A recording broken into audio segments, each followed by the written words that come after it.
नमस्कार विद्यार्थी मित्रांनो, सेल्फ स्टडी विथ महाराष्ट्रामध्ये आपलं स्वागत आहे. तर मित्रांनो, आज आपण MIDC ॲक्टबद्दल पहिलं लेक्चर टाकत आहोत. ओके, पहिलं लेक्चर आता कशाचं आहे, काय आहे, तर सगळं मी तुम्हाला सांगतो. आता ह्याच्यामध्ये MIDC ॲक्ट 1961 त्याच्यामध्ये प्रकरण 1 आणि कलम 1 व 2 हे जे काही मी शिकवणार आहे ह्याची मी आत्ता लेक्चर सुरू व्हायच्या अगोदर गॅरंटी देतो की ही गोष्ट तुम्हाला लेक्चर संपेपर्यंत पूर्ण पाठ होणार आहे. ओके, पूर्णच्या पूर्ण पाठ होणार आहे. अगदी बेसिक लेवलला मी तुम्हाला समजावून सांगणार आहे. त्यामुळं मी ही गॅरंटी घेतो आहे की आजच्या लेक्चरनंतर तुम्हाला ही गोष्ट पूर्णपणे पाठ होणार. ओके, तर आता पुढे जाऊया. लेक्चर सुरू होण्या अगोदर मला तुम्हाला काहीतरी गोष्ट सांगायची आहेत, कारण की खूप सारे विद्यार्थी कन्फ्यूज आहेत आणि प्रत्येकाला मी कॉल पिकअप करून किंवा मेसेज करून मी सांगू शकत नाही आहे. त्यामुळे मी आता व्हिडिओमध्येच सांगत आहे की मुलं विचारत होते की काल जे काही बदल झाले, ज्यामध्ये 3 कायदे ॲड झाले MIDC ॲक्टसोबतच, सो ते कायदे आम्हाला आहेत का? तर मित्रांना सांगू इच्छितो की कसं आहे की ज्या विद्यार्थ्यांना ज्या पदासाठी MIDC ॲक्ट आहेत त्या सर्व पदांसाठी हे 3 कायदे ॲड केलेले आहेत. ओके, सो त्यांना ह्यावर प्रश्न विचारणार. आता सगळ्यात महत्त्वाची गोष्ट, ह्याचे प्रश्न कुठे मिळतील? तर ह्याचे प्रश्न मित्रांनो, आपण जी टेस्ट सिरीज लॉन्च केली होती फुल लेंथ टेस्ट, त्या टेस्ट सिरीजमध्ये आपण हे प्रश्न ॲड करून तुम्हाला ते प्रश्न देत आहोत. म्हणजे ज्या प्रकारे TCS आणि IBPS प्रश्न विचारतं.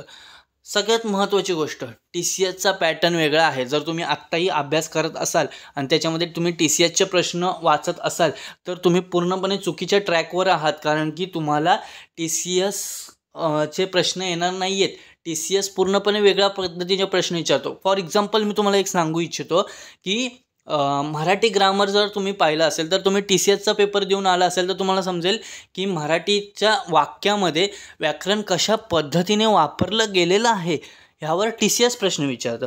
आणि IBPS कसे प्रश्न विचारतं की ते व्याकरण आपण मराठीच्या वाक्यामध्ये कशा पद्धतीने वापरू ह्यावर प्रश्न विचारतं. ओके, सो तुम्हाला हा फरक जाणवणं गरजेचं आहे. आणि जर तुम्ही ZPचा किंवा कृषीचा पेपर दिला असेल तर तुम्हाला ही गोष्ट समजून येईल. सोबतच मराठी, इंग्लिश या गोष्टींमध्ये तुम्हाला ते फरक जाणवतात. सगळ्यात महत्त्वाची गोष्ट, मेरिट कशी ठरणार. ओके, तर मेरिट ही कशी ठरणार आहे सांगतो तुम्हाला. आता खूप कमी वेळेमध्ये त्यांनी ॲक्ट टाकलेलं आहे, ॲड केलेले आहे, बरोबर. आता त्यामध्ये त्यांनी अशी गोष्ट केलेली आहे की बघा, मराठी ग्रामर सगळ्यांना येतं, इंग्लिश ग्रामर सगळ्यांना येतं. आता GS MPSC करणारा विद्यार्थी जर असेल पेपरला तर त्याला MPSCमधले GSमधले सगळे विषय त्याचे तोंडपाठ असतात प्रीच्याच वेळेला. ओके, सो त्याला GS तर येतच असतं. रिझनिंग तर 4थीच्या स्कॉलरशिपच्या मुलालासुद्धा रिझनिंग येतं. मग आता मेन मेरिट ठरण्याचा विषय कुठे येतो तर ॲक्टमध्ये. ओके, ॲक्टमध्ये. आता ॲक्ट तर एवढे दिवस आपली परीक्षा पुढे जात होती, तर त्यामध्ये कसं झालं की मुलाचा MIDC ॲक्ट पूर्णपणे पाठ झाला होता. आता विषय येतो ते बाकीच्या 3 ॲक्टमध्ये. ओके, 3 ॲक्टमध्ये आता विषय येतो आहे. आता हा विषय आपल्याला क्लिअर कसा करायचा तुम्हाला सांगतो की आत्ता सगळ्यात महत्त्वाची गोष्ट अशी की GRची भाषा मुलांना समजत नाही. आता ह्यावेळेस जर आपण आपली स्मार्ट स्टडी केली आणि हा जर GRचा विषय आपण क्लिअर केला, ॲक्टचा विषय, तर मग आपण मेरिटमध्ये बसू शकतो. याची किती गॅरंटी आहे तुम्हीच विचार करा आणि मग मला सांगा. ओके, इथं फुल चान्स आहे तुम्हाला मेरिटमध्ये बसायचा, कारण की इथं जो विद्यार्थी टेन्शन घेऊन बसला की अरे यार आता ॲक्ट ॲड झाले, कमी वेळेमध्ये मी कसं करू, ह्या ठिकाणी जर मुलांनी टेन्शन घेतलं ना, तिथेच तो विद्यार्थी संपला आणि आपण इथे स्मार्ट स्टडी करून आपण पुढे जायचं. ओके, हा मुद्दा मला इथं सांगायचा होता, त्यामुळे मी सांगितलं. तर आता पुढे जाऊया. आता ही आपण एक बॅच लॉन्च केलेली आहे. ओके, जी 799ला आहे, आपल्या ॲपवर आहे ही बॅच. ओके, त्याच्यामध्ये आपण MIDC ॲक्ट शिकवणार आहे, माहिती अधिकार, महाराष्ट्र लोकसेवा अधिनियम, आणि हा जो नवीन ॲक्ट त्यांनी ॲड केलेला आहे MIDC कर्मचाऱ्यांकरिता सेवा विनिमय. ओके, हा ॲक्ट तुम्हाला मी तिथे शिकवणार. हे चारीच्या चारी ॲक्ट तुम्हाला शिकवून तिथे काही प्रश्नसुद्धा मी देईन तुम्हाला टेस्ट सिरीज प्रत्येक ॲक्टवर, त्यामुळे त्याचं काय टेन्शन घेऊ नका. हे सगळे कायदे मी स्वतः शिकवणार आहे. ओके, याच्यामध्ये GRची भाषा न वापरता आपल्या खास शिकवण्याच्या शैलीमध्ये तुम्हाला शिकवणार आहे. आणि मी गॅरंटी देतो की तुम्हाला ते ॲक्ट तुमचे लक्षात राहतील, कारण की आजच्या लेक्चरनंतर तुमचा हा डाऊट क्लिअर होऊन जाईल की मी कसा शिकवतो किंवा मी शिकवलेलं तुम्हाला कळतं की नाही. ओके, तर चला मित्रांनो, वेळ न घालवता आजच्या या लेक्चरला सुरुवात करूया. ओके, चला. आता हा आपला ॲक्ट आहे MIDC 1961चा कायदा. ओके, हा GR आहे. GRच्या नंतर मी माझे हँड रिटन नोट्स मी तुम्हाला शेअर केलेले आहेत, त्यामध्ये तुम्हाला काही ट्रिक्स दिलेल्या आहेत, तर तुम्हाला एक अंदाज येऊनच जाईल की कशा पद्धतीने मी शिकवतो. एक 5 मिनटं झालेले आहेत. आपण 5 मिनटं थोडंसं डिस्कस केलं होतं. ओके, जे मुलांचे डाऊट होते त्यावर. आता या ठिकाणी मी तुम्हाला सांगू इच्छितो, हा जो MIDC ॲक्ट आहे तो 1961चा आहे. इथे प्रश्न विचारू शकतात. एक बेसिक जर समजा पहिल्याच शिफ्टला जर प्रश्न टाकायचा झाला तर बेसिकमध्ये तो हा प्रश्न ते टाकू शकतात. ओके, आता हा जो ॲक्ट आहे तो कोणी संमत केलेला आहे, तर हा ॲक्ट MIDC आहे, महाराष्ट्र हक्क अधिनियम. सो महाराष्ट्राचा आहे म्हणून राज्यपालने दिलेला आहे का, तर नाही. एखादा नवीन मुलगा आहे, जर त्यांनी पेपर द्यायला गेला, पहिल्यांदाच फॉर्म भरलेला आहे, तर त्यांनी मग असा प्रश्न आल्यावर मग तो असा विचार करू शकतो. पण त्यामुळे तसा विचार करू नका, कारण की याला राष्ट्रपतीची संमती दिलेली आहे. ओके, तर कधी दिली संमती, तर 28 फेब्रुवारी 1962ला. कधी, 1962ला. ओके, आता हा जो ॲक्ट आहे तो पहिल्यांदा प्रकाशित कधी झाला, तर 28 फेब्रुवारीला ज्यावेळेला परमिशन दिली त्याच वेळेला 1 मार्चला, म्हणजेच पुढच्याच महिन्यात 1 मार्चला, म्हणजे दुसऱ्याच दिवशी 1 मार्चला 1962ला तो प्रकाशित करण्यात आला. ओके, या ठिकाणी लक्ष द्या. आता हा GR आहे, हा GR एवढं काही वाचण्याचा गरजेचं नाही आहे, कारण की पुढे मी तुम्हाला पूर्ण माझ्या भाषेमध्ये तुम्हाला सांगितलेलं आहे, त्यामुळे एवढं काही करत बसू नका. आता या ठिकाणी उद्देश वगैरे हे सगळं मान्य विचारतात, पण तो कसा विचारतात ते तुम्हाला सांगतो. हा ॲक्ट आहे, हा ॲक्ट एवढं करत बसायचं नाही. आता माझी भाषा बघा. महाराष्ट्र औद्योगिक विकास अधिनियम हा 1961चा आहे. याच्यामध्ये कलमे किती आहेत, तर कलमे 69 आहेत. पूर्णपणे तोंडपाठच झालं पाहिजे. कलमे 69 आणि प्रकरणे किती आहेत, तर 7 प्रकरणे आहेत. यामध्ये कलमे 69 आणि 7 प्रकरणे आहेत. आता याला परवानगी कधी दिली आणि कोणी दिली, तर मी मगाशी सांगितलं, ह्याला परवानगी दिलेली आहे राष्ट्रपतीने. आणि कधी दिलेली आहे, तर 28 फेब्रुवारी 1962ला. कधी दिली, 28 फेब्रुवारी 1962ला. 28 फेब्रुवारी 1962ला. या सरळ सेवा आहेत, इथे कन्सेप्टवर प्रश्न विचार नाही, इथे तुम्हाला फॅक्च्युअल गोष्टी पाठ कराव्याच लागणार. कधी परवानगी दिली, 28 फेब्रुवारी 1962ला. 28 फेब्रुवारी 1962ला. ओके, आता हा ॲक्ट प्रसिद्ध कधी झाला, तर 1 मार्च 1962ला. कधी, 1 मार्च 1962ला. आणि ह्याला परवानगी कोणी दिली, तर राष्ट्रपतीने दिली. परवानगी कोणी दिली, राष्ट्रपतीने दिली. ओके, आता हा ॲक्ट सादर करण्याचा, म्हणजे ॲक्ट काढण्याचा उद्देश काय होता, तर उद्देश पाहूया आपण. उद्देशवर प्रश्न विचारणार नाही, पण तरी आपल्याला माहिती असावंच ना. तर महाराष्ट्रात पद्धतशीरपणे, ओके, कसा पद्धतशीरपणे औद्योगिक वसाहती स्थापन करण्यासाठी व त्या औद्योगिक वसाहतीचा विकास करण्यासाठी एक महामंडळ स्थापन करण्यात यावे, म्हणून उद्देश हा होता की महाराष्ट्र औद्योगिक विकास अधिनियम कायदा करण्यात यावा. ओके, आता आज आपण काय करणार आहोत, तर आज आपण प्रकरण 1 सुरू करणार आहोत. प्रकरण 1 कशावर आहे, तर प्रारंभिकवर आहे.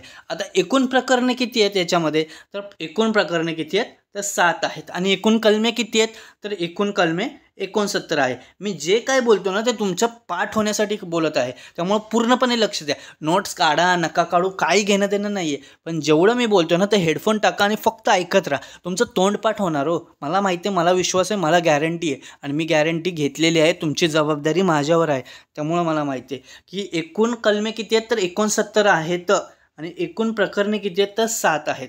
ओके, आता पहिलं जे असतं प्रकरण, तर ते प्रारंभिक असतं. आता मी समोर तुमच्या आलो आहे, तर पहिल्यांदा मी इंट्रोडक्शन देणार ना. तो इंट्रोडक्शन म्हणजेच प्रकरण 1 काय, प्रारंभिक. कलम 1 इंट्रोडक्शन. आता त्याच्यामध्ये काय आहे, नाव, व्याप्ती आणि प्रारंभ. म्हणजे नाव, म्हणजे ह्या ॲक्टचं नाव काय असणार, सोबत ह्याची व्याप्ती कुठपर्यंत असणार, आणि प्रारंभिक. ओके, तर त्याचा प्रारंभ कसा असेल, तर सगळ्या गोष्टी आपण डिस्कस करूया. ओके, आता ह्या गोष्टी म्हणजे कलम 1 मध्ये ह्या कायद्याचं नाव काय असणार, तर कलम 1 मध्ये ह्या कायद्याचं नाव असं त्यांनी सांगितलेलं आहे, तर महाराष्ट्र औद्योगिक विकास अधिनियम 1961. ओके, आता ह्याची व्याप्ती कुठपर्यंत असणार, तर ह्याची व्याप्ती असणार आहे संपूर्ण महाराष्ट्रभर. ओके, संपूर्ण महाराष्ट्रभर ह्याची व्याप्ती असणार आहे. पुढे पाहूया. आत्ता ह्याच्यामध्ये एक गोष्ट होती की प्रकरण 6. ओके, प्रकरण 6 कोठे लागू करायचं आणि कोठे नाही हा ठरवण्याचा अधिकार राज्य शासनाचा असणार आहे. प्रकरण 6 खूप कॉम्प्लिकेटेड होतं, त्याच्यामुळे खूप साऱ्या गोष्टी घडत होत्या. आणि तो प्रकरण आता कसं असतं की पूर्ण MIDC ॲक्ट जर पूर्ण महाराष्ट्रभर लागू होत असेल, तर मग कुठे ना कुठेतरी काही ना काहीतरी प्रॉब्लेम होत असणारच ना. तर तो प्रॉब्लेम कोणाच्या जागेमध्ये येत आहे, तर त्यामुळे परत वाद होत असणार किंवा काहीतरी होत असणार. त्यामुळे त्यांनी असं सांगितलं की प्रकरण 6 हे कोठे लागू करायचं आणि कोठे नाही हे ठरवण्याचा अधिकार पूर्णपणे राज्य शासनाचा असणार आहे. ओके, पूर्णपणे कोणाचा असणार आहे, राज्य शासनाचा असणार आहे. आणि प्रकरण 6 कोठे लागू करायचं कोठे नाही हे कोणत्या कलमा अंतर्गत आहे, तर कलम 1 अंतर्गत आहे. ओके, लक्षात घ्या, कलम 1 अंतर्गत प्रकरण 6 कोठे लागू करावं कोठे नाही करावं हे पूर्णपणे कलम 1 वर अवलंबून आहे. प्रकरण 6 वर प्रश्न आहेत कलम 1 अंतर्गत. ओके, लक्षात ठेवा ही गोष्ट. आता पुढे जाऊया कलम 2. तर ते सुरू होण्या अगोदर मी तुम्हाला सांगू इच्छितो की आपली जी MIDC ॲक्टची टेस्ट सिरीज आहे, जी तुम्हाला आत्तापासून रोज टेस्ट तुम्हाला दिली जाईल, रोज एक, ज्याच्यामध्ये तुम्हाला 10 प्रश्न असणार, अशा 20 टेस्ट तुम्हाला दिल्या जातील. तर ह्या फक्त आणि फक्त 175ला. त्यासाठी खाली व्हिडिओच्या डिस्क्रिप्शनमध्ये मी तुम्हाला लिंक दिलेली आहे. ती लिंक तुम्ही जाऊन माझ्याशी थेट संपर्क साधू शकता टेलिग्रामवर येऊन, आणि मी तुम्हाला टेलिग्रामवर किंवा व्हॉट्सअपवर तुम्हाला ह्या टेस्ट रोजच्या रोज देईन. ओके, 175 रुपयाला आहे. ओके, पुढे पाहूया. ही आपली MIDC ॲक्टची रिव्हिजन लेक्चर आहे, जी ॲपवर सुरू आहे. ओके, सध्या त्याच्यामध्ये तुम्हाला डेली मी टेस्टसुद्धा देतो आहे, ज्याच्यामध्ये मराठी आणि सोबत इंग्लिश लँग्वेज अशा प्रकारच्या टेस्ट मिळत आहेत तुम्हाला. ह्या 250ला आहेत, आणि सोबत हे आपले रिव्हिजन लेक्चर आहेत, जे खूप कमी वेळेमध्ये तुमची रिव्हिजन करून घेतली जाईल, पण फक्त MIDC ॲक्टसाठी आहे. ओके, फक्त MIDC ॲक्टसाठी. पुढे पाहूया. ही आपली MIDC फुल टेस्ट जी मी तुम्हाला मागाशी सांगितली. तर सध्या आपण ह्यावर लक्ष न देता आपण आपल्या लेक्चरवर लक्ष देऊया. आपली जी टीम होती त्यांनी ॲडव्हर्टाईज टाकली होती. ओके, सो आपण त्यावर लक्ष न देता आपण ह्यावर लक्ष देऊया. पण पुन्हा एकदा मध्ये गॅप पडल्यामुळे मी पुन्हा तुमची रिव्हिजन करून घेतो, त्याचं काही टेन्शन घेऊ नका. आपलं सगळं काही तोंडपाठ असतं, त्यामुळे आपल्याला काही टेन्शन घ्यायची गरज नसते. आता पहिल्यांदा कसं झालं की MIDC ॲक्ट काढायचा. MIDC ॲक्टला परवानगी कधी दिली, तर 28 फेब्रुवारी 1962ला परवानगी दिली. Okay, 28 February 1962ला. ओके, आणि दुसरी गोष्ट त्याची प्रकाशित कधी झाली ती ॲक्ट, तर 1 मार्चला झाली, 1 मार्च 1962ला. आता याचा मेन उद्देश काय होता की औद्योगिक वसाहती पद्धतशीरपणे स्थापन व्हाव्यात आणि त्याचा विकास पद्धतशीरपणे व्हावा, म्हणून ती स्थापन केली. ओके, आता प्रकरण 1 काय आहे, तर ते प्रारंभिक आहे. प्रकरण 1 मध्ये कलम 1 काय आहे, तर नाव, व्याप्ती आणि प्रारंभ. ओके, आता त्याच्यामध्ये नाव काय आहे, तर महाराष्ट्र औद्योगिक विकास अधिनियम 1961 असं त्याचं नाव असणार आहे. ओके, त्याची व्याप्ती कुठपर्यंत असणार आहे, तर पूर्ण महाराष्ट्रभर असणार आहे. त्याची व्याप्ती पूर्ण महाराष्ट्रभर असणार आहे. आता दुसरी गोष्ट अशी की प्रकरण 6 मध्ये ज्या काही गोष्टी आहेत, मग प्रकरण 6 जिथे लागू होईल, मग ते कुठे लागू करायचं कुठे नाही करायचं हा पूर्णपणे निर्णय राज्य शासनाचा असेल. ओके, पूर्णपणे निर्णय राज्य शासनाचा असेल. हे कलम 1 आहे. आता कलम 2 काय आहे, तर कलम 2 मध्ये त्यांनी सांगितलेलं आहे की व्याख्या. आता त्या व्याख्या कशाच्या, तर काही गोष्टी ह्या GR मध्ये आहेत. ओके, पुढे GR मध्ये काही गोष्टी दिलेल्या आहेत, म्हणजे काही शब्द दिलेले आहेत, त्या शब्दांच्या व्याख्या काय असतील हे पुढे त्यांनी न सांगता, म्हणजे कसं असतं की आता समजा सुखसोयी. आता सुखसोयी म्हणजे नक्की काय रे बाबा, तर ह्या सगळ्या गोष्टी त्यांनी कलम 2 अंतर्गत दिलेल्या आहेत. की जर तुम्हाला सुखसोयीची खरी व्याख्या समजत नसेल, तर तुम्ही कलम 2 मध्ये जा आणि तिथे बघा की कलम 2 मध्ये सुखसोयी म्हणजे नक्की काय दिलेलं आहे. सो त्या गोष्टी जिथे जिथे येतील त्या ठिकाणी सुखसोयी शब्द वापरला की त्याच्या अंतर्गत त्या सगळ्या गोष्टी येणार. ओके, ही एक मेन आणि सगळ्यात सोपी कन्सेप्ट आहे, आणि तीच गोष्ट आपण इथे वापरायची आहे. पण आता त्याचं लक्षात ठेवायचं की कलम 2A मध्ये काय आहे, कलम 2B मध्ये काय आहे, कलम 2C मध्ये काय आहे, ह्या सगळ्या गोष्टी आता आपण ह्या ठिकाणी क्लिअर करणार आहोत. आता तुम्हाला सांगू इच्छितो की हे जे काय आहे ते GR ज्यांनी वाचलाय तो GR सोडून द्या, पूर्णपणे सोडून द्या. ओके, हा GR ज्यांनी वाचलाय तो पूर्णपणे सोडून द्या. आता मी जे काय सांगतो ना ते तुम्ही लक्षात घ्या. ओके, आता कलम 2 मध्ये त्यांनी काय सांगितलेलं आहे की व्याख्या. ओके, तर व्याख्या कशा, तर व्याख्या म्हणजेच A मध्ये त्यांनी काय सांगितलं की सुखसोयी.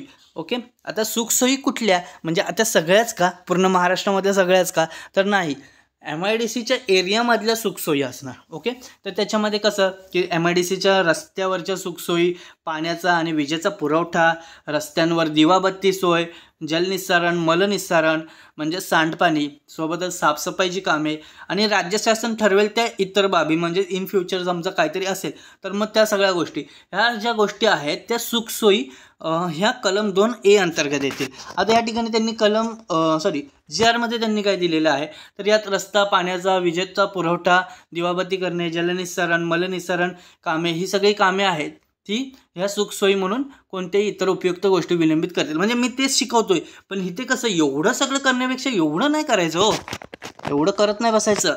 आपल्याला काय माहिती आहे की सुखसोयी अंतर्गत काय येणार, ह्या रस्ता वगैरे हे सगळं येणार. पण सगळ्यात महत्त्वाची गोष्ट कसं आहे की ह्या गोष्टी पेपरला तुम्हाला विचारणार म्हणून त्या महत्त्वाच्या आहेत.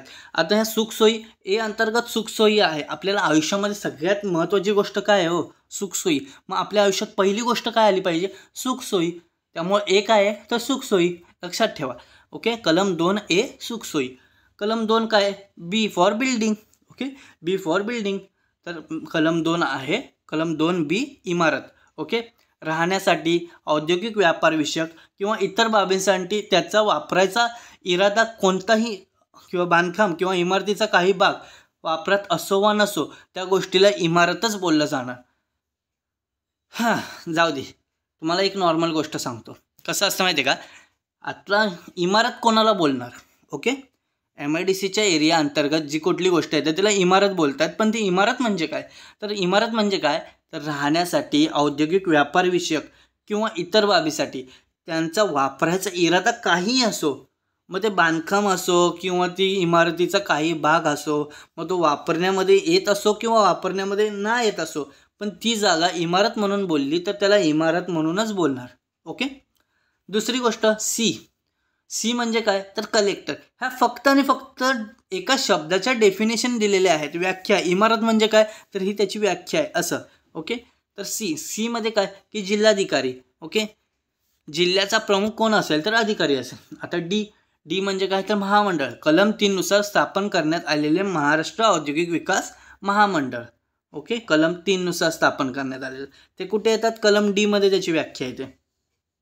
आता ओके, म्हणजे काय, विकास कामे किंवा विकास करणे. आता जमिनीत किंवा जमिनीवर किंवा जमिनीखाली इमारत, बांधकाम, अभियांत्रिकी काम, दगडाचे खाणकाम किंवा इतर कामे कोणत्याही इमारतीत बदल करणे किंवा पुनर्विकास करणे यांचा समावेश विकास कामांमध्ये म्हणजेच 2E मध्ये येतो.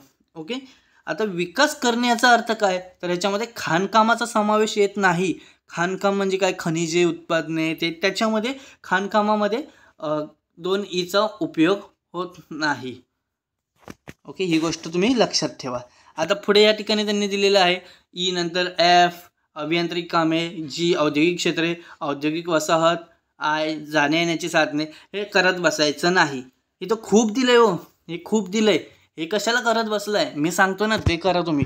हे बघा या ठिकाणी F काय दिलंय तर अभियांत्रिकी कामे. F for fitter. Okay, F for fitter. तर मग फिटर म्हणजे काय तर अभियांत्रिकी कामे, म्हणजे रस्त्याची कामे, पाणी पुरवठ्याची कामे, ह्या सगळ्या गोष्टी F for fitter. Okay, G for औद्योगिक क्षेत्रे, म्हणजे राज्य शासनाने अधिसूचित केलेले क्षेत्र, त्या क्षेत्रात विकास करणे व तेथे उद्योगधंद्यांना जागा देणे. ओके, आता समजा G फॉर ग्राउंड आहे, एखादं ग्राउंड आहे तर त्या ग्राउंडमध्ये राज्य शासनाने समजा ते ग्राउंड अधिसूचित केलेलं क्षेत्र आहे तर त्या क्षेत्राचा विकास करायचा आणि तेथे उद्योगधंद्यांना जागा द्यायची, म्हणजे G फॉर ग्राउंड म्हणजेच औद्योगिक क्षेत्र. ओके, आता H फॉर काय तर हाऊस. H फॉर हाऊस म्हणजे या ठिकाणी औद्योगिक वसाहत, राज्य शासनाने निवडलेल्या जागेत महामंडळ विकसित करणे आणि उद्योगांसाठी ती जागा उपलब्ध करून देणे. ओके, पुढे आहे आय फॉर काय तर आय फॉर जाण्या येण्याची साधने, म्हणजे हा असा रस्ता आहे, इकडनं पण जाऊ शकतो, इकडनं पण जाऊ शकतो, म्हणजे जाऊ पण शकतो, येऊ पण शकतो, म्हणजे आय फॉर जाण्या येण्याची साधने. मग तिथे वाहने असो किंवा एखादी व्यक्ती असो, मग ते वाहन खाजगी असो किंवा सार्वजनिक असो, यांच्यासाठी रस्त्यांची किंवा साधनांची सोय करून देणे म्हणजेच आय, जाण्या येण्याची साधने. पुढे पाहूया जागा. जे फॉर जागा. मग जागा कसल्या जागा, जमीन किंवा इमारत किंवा इमारतीचा भाग, यामध्ये इमारतीच्या परिसरातील बगीचा, पटांगण, उपाहारगृह यांचा समावेश होतो आणि सोबतच इमारतीच्या फायद्याची इतर जोडकामे. समजा इमारतीच्या खाली, आता बघा आपण पाहू शकतो इमारतीच्या खाली दुकानं वगैरे असतात, तर ही सगळी दुकाने, ह्या सगळ्या गोष्टींना जागा उपलब्ध करून देणे हा, आणि त्या जागा ज्या असतील त्या इमारतीचाच भाग आहे असं असणे, यालाच जे फॉर जागा. कलम 2J म्हणजेच जागा. ओके, आता इथं के पाहूया. के, आता जर तुम्ही GR मध्ये पाहिलं ना, एक सेकंड तुम्हाला सांगतो, GR मध्ये जर तुम्ही पाहिलं ना तिथं ठ हे असलं दिलंय, ते लक्षात घेऊ नका, इथं डिरेक्टली पाहू शकतो तुम्ही के. के फॉर काय, जमीन आणि हितसंबंध असलेली व्यक्ती. तर याच्यामध्ये काय की भूमी संपादन अधिनियम 1984 मधील कलम 3 मध्ये एल म्हणून अशी व्याख्या आहे, जी व्याख्या इथे येणार आहे, जमीन आणि हितसंबंध असलेली व्यक्ती. तर आपला हा कलम 2 इथे क्लिअर होतोय. ओके, आता आपण पुढचं लेक्चर आपण पाहूया. ते लेक्चर असणार आहे प्रकरण 2शी. ओके, प्रकरण 2 असणार आहे. आता ह्या ठिकाणी पुन्हा एकदा तुमचे रिव्हिजन करूया. ओके, तुम्हाला सांगू इच्छितो आपला ॲक्ट कधी राष्ट्रपतींची संमती कधी मिळाली, तर 28 फेब्रुवारीला. ओके, 1962ला. प्रकाशित कधी झाला, 1 मार्च 1962ला. ओके, तर प्रकरण 1 काय आहे, प्रारंभिक आहे. प्रकरण 1 मध्ये कुठले कलम आहेत, कलम 1 आणि कलम 2. कलम 1 काय आहे, नाव, व्याप्ती, प्रारंभ. कलम 2 काय आहे, तर त्याच्या अंतर्गत व्याख्या येतात. कलम 1 मध्ये काय आहे, तर याचं नाव काय असणार, MIDC म्हणजेच महाराष्ट्र औद्योगिक विकास अधिनियम 1961. याची व्याप्ती पूर्ण महाराष्ट्रभर असणार आहे. ओके, आणि त्याचा उद्देश आता तुम्हाला सांगितलंच आहे, महाराष्ट्र औद्योगिक वसाहतीमध्ये विकास करणे. ओके, आणि पद्धतशीरपणे. आता ठीक आहे, तर मग त्याच्यामध्ये त्यांनी काय सांगितलं होतं व्याप्तीमध्ये, की प्रकरण 6 मध्ये जे काही करायचं आहे, मग तो लागू करायचा आहे नाही करायचा आहे, तर राज्य शासन ठरवेल. ओके, पुढे पाहूया कलम 2. कलम 2च्या मध्ये कसं होतं, की कलम 2 काय होतं, सुखसोयी. आपल्याला आयुष्यामध्ये पहिल्यांदा काय हवं आहे, तर सुखसोयी हवे, लक्षात ठेवायचं. त्याच्यामध्ये काय येणार, रस्ता येणार, सांडपाण्याचं निस्सारण येणार, नंतर मग पाण्याचा विजेचा पुरवठा असणार, नंतर साफसफाईची कामे, आणि राज्य शासन ठरवेल इन फ्युचरमध्ये त्या सगळ्या गोष्टी. ओके, नंतर काय होतं, तर बी फॉर काय, तर बिल्डिंग, इमारत. इमारतीचं व्याख्या काय असणार, की राहण्यासाठी, औद्योगिक व्यापार विषयक आणि इतर बाबींसाठी त्याचा वापरायचा इरादा कोणताही असो, मध्ये बांधकाम किंवा इमारतीचे काही भाग वापरत असो किंवा नसो, तर त्याला इमारतच बोलायचं, बस संपला विषय. सी फॉर काय, कलेक्टर म्हणजे जिल्हाधिकारी. मग जिल्ह्याचा प्रमुख अधिकारी हा जिल्हाधिकारी असेल किंवा राज्य शासन ठरवेल असा कुठलाही अधिकारी असेल. ओके, डी फॉर काय, तर महामंडळ. कलम 3 नुसार स्थापन करण्यात आलेले असलेले महामंडळ म्हणजेच महाराष्ट्र औद्योगिक विकास महामंडळ. आता पुढे पाहूया ई म्हणजे काय, ई म्हणजे विकास करणे किंवा विकास कामे.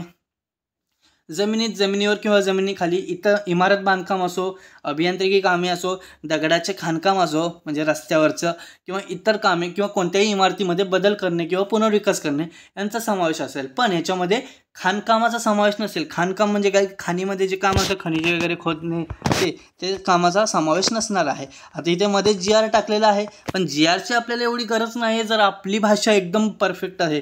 ज्या गोष्टी तुम्हाला आपल्या भाषेमध्ये, मैत्रीच्या भाषेमध्ये समजतात, त्या गोष्टी GRच्या भाषेत आणि पुस्तकी भाषेमध्ये समजणार नाही. ओके, या ठिकाणी एफ म्हणजे काय, तर फिटर म्हणजे अभियांत्रिकी कामे, मग रस्त्याची कामे असो किंवा पाणी पुरवठ्याची कामे असो. जी फॉर औद्योगिक क्षेत्रे, जी फॉर गार्डन. मी बोललो होतो की आता समजा एखादं गार्डन आहे, त्या गार्डनमध्ये समजा त्या क्षेत्राचा विकास करायचा आहे आणि राज्य शासनाने जे अधिसूचित केलेलं ते क्षेत्र आहे, तर त्या क्षेत्राचा विकास करणे, तिथे उद्योगधंद्यांना जागा देणे. एच फॉर काय, हाऊस म्हणजेच औद्योगिक वसाहत. राज्य शासनाने निवडलेल्या जागेत महामंडळ विकसित करणे व उद्योगांसाठी ती जागा उपलब्ध करून देणे. आय म्हणजे काय, इथून जाऊ पण शकतो आणि इथून येऊ पण शकतो, म्हणजे जाण्या येण्याची साधने. मग वाहने, मग ती सार्वजनिक असो किंवा खाजगी असो, व्यक्ती यांच्यासाठी रस्त्यांची किंवा साधनांची सोय करून देणे. जे फॉर जागा. मग जागा म्हणजे कशी, जमीन किंवा इमारत किंवा इमारतीचा भाग, यामध्ये इमारतीच्या परिसरात बगीचा काढून देणे, पटांगणे काढणे, उपहारगृह काढणे किंवा इमारतीच्या खाली जी काही फायद्याची कामे आहेत त्यांना जोडकामे करून देणे. ओके, आता के मध्ये काय, जमीन आणि हितसंबंध असलेली व्यक्ती, म्हणजे जमीन आणि त्या जमिनीशी हितसंबंध असलेली व्यक्ती. मग त्यामध्ये भूमी संपादन अधिनियम 1984 मधील कलम 3 प्रमाणे ती व्याख्या असणार आणि ती कलम 3 L मध्ये दिलेलं आहे. ओके, ती व्याख्या L मध्ये दिलेली आहे. ओके, हे सगळं आपण आज केलेलं आहे कवर. मला नक्कीच खात्री आहे की तुम्हाला समजलं असणार आहे. ओके, तर तुम्ही सांगू शकता की कसं वाटलं लेक्चर, कमेंट करा. लेक्चर आवडलं तर लाईक करा, शेअर करा. ओके, आणि ही आपली बॅच आहे जी आता तुम्हाला मी सांगतो, ज्याच्यामध्ये फक्त 500 रुपयाला ही बॅच असणार आहे. रोजच्या म्हणजे 1 दिवस आड तुम्हाला ही टेस्ट दिली जाईल, ज्यामध्ये तुम्हाला ZP एक्झाम, कृषी विभाग यामध्ये कशा प्रकारचे प्रश्न आले होते, IBPSने कसे घेतलेले, तो पूर्णच्या पूर्ण पॅटर्न आपण फॉलो केलेला आहे. सोबत ते 4 कायदे आपण ह्यात ॲड केलेले आहेत. ओके, ह्या अशा 5 टेस्ट तुम्हाला देणार आहे, तर तुम्ही ॲड करू शकता. सोबत ही 250ची रिव्हिजन लेक्चर आहे. ह्याच्यामध्ये फक्त MIDC ॲक्ट तुम्हाला शिकवला जाईल. ओके, ज्याच्यामध्ये तुम्हाला पेपरसुद्धा दिले जातील, 10 टेस्ट दिले जातील. ओके, सोबतच फक्त MIDC ॲक्ट टेस्ट सिरीज आहे, ज्याच्यामध्ये तुम्हाला रोज डेली 10 प्रश्नांचे 20 टेस्ट दिले जातील 175 रुपयाला. आता माझ्याशी संपर्क साधायचा असेल तर तुम्ही डिरेक्टली लिंक डिस्क्रिप्शनमध्ये पहा आणि टेलिग्रामची, आणि तिथे जाऊन तुम्ही माझ्याशी संपर्क साधू शकता. ही आपली नवीन बॅच आहे, ज्यामध्ये तुम्हाला चारीच्या चारी कायदे तुम्हाला शिकवले जातील. सो चारीच्या चारी कायदे, आजचं लेक्चर जर तुम्हाला समजलं असेल, पूर्णपणे पाठ झाले असतील कायदे, तर तुम्ही ह्यावरूनच अंदाज घेऊ शकता की कशा प्रकारची आपली शिकवण्याची पद्धत आहे आणि तुम्ही बॅच जॉईन करू शकता. आपण कोर्स तर आपल्या ॲपवर लॉन्च केलेला आहे. तुम्ही ॲपवर जा आणि कोर्स घेऊ शकता, तुम्ही परचेस करू शकता. ओके, ठीक आहे. तर लेक्चर कसं वाटलं नक्कीच सांगा कमेंट करून. व्हिडिओ आवडल्यास लाईक करा, शेअर करा आणि प्लीज प्लीज प्लीज सपोर्ट करा. आपल्याला खूप पुढपर्यंत जायचं आहे, पण तुमचं प्रेम आणि तुमचा विश्वास असाच असू द्या. सबस्क्राईब करा, म्हणजे तुम्हाला MIDCचं अपडेट वेळच्या वेळी मिळत जाईल. ओके, ठीक आहे. थँक्यू, धन्यवाद.